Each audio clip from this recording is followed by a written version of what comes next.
Saudara-saudari, dalam bacaan Injil, Tuhan Yesus menggunakan teknik bicara yang mirip digunakan dengan Nabi Nathan.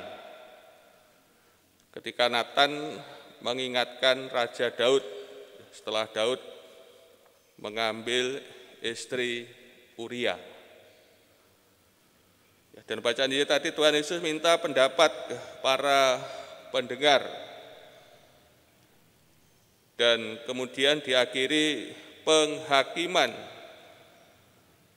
atas mereka sendiri. Para pendengarnya ialah imam-imam kepala dan tua-tua bangsa Yahudi.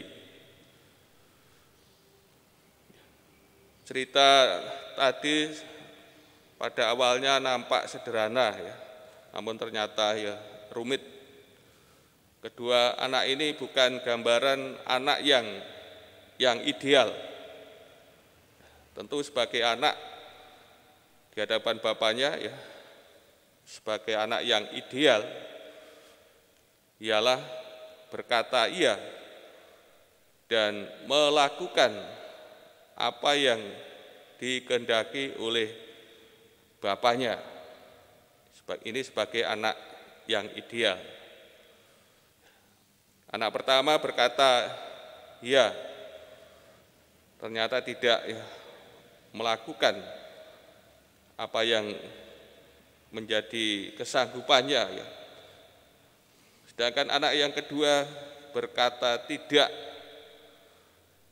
namun kemudian ia menyesal dan melakukan kehendak bapaknya, pergi ke kebun anggur. Saudara-saudara yang terkasih, kemudian Tuhan Yesus menekankan soal berbicara dan bertindak merupakan hal yang penting. Dan pesan ini disampaikan kepada para pemimpin agama Yahudi. Ternyata mereka berkata iya, berbicara, mengajar, berkhotbah, namun ternyata tidak melakukan kehendak Allah. Pesan yang disampaikan Yohanes Pembaptis tidak mereka tanggapi sebagai wujud pertobatan. Demikian juga terhadap Tuhan Yesus. Mereka menolaknya, melawannya.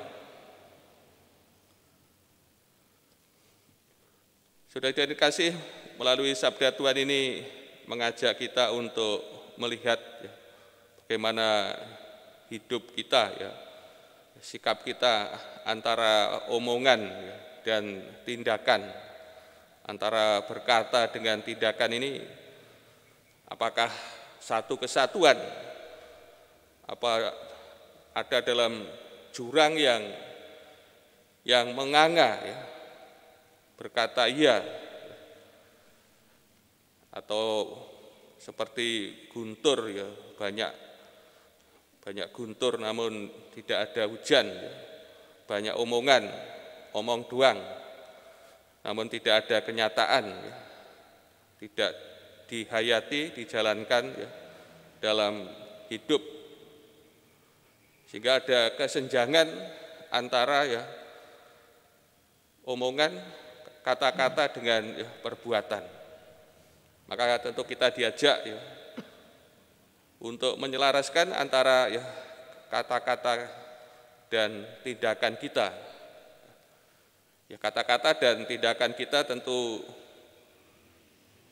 berasal dari kedalaman diri kita, ungkapan dari pribadi kita, maka hendaknya kata dan perbuatan adalah sama, selaras, supaya kita tidak dikatakan sebagai orang yang munafik.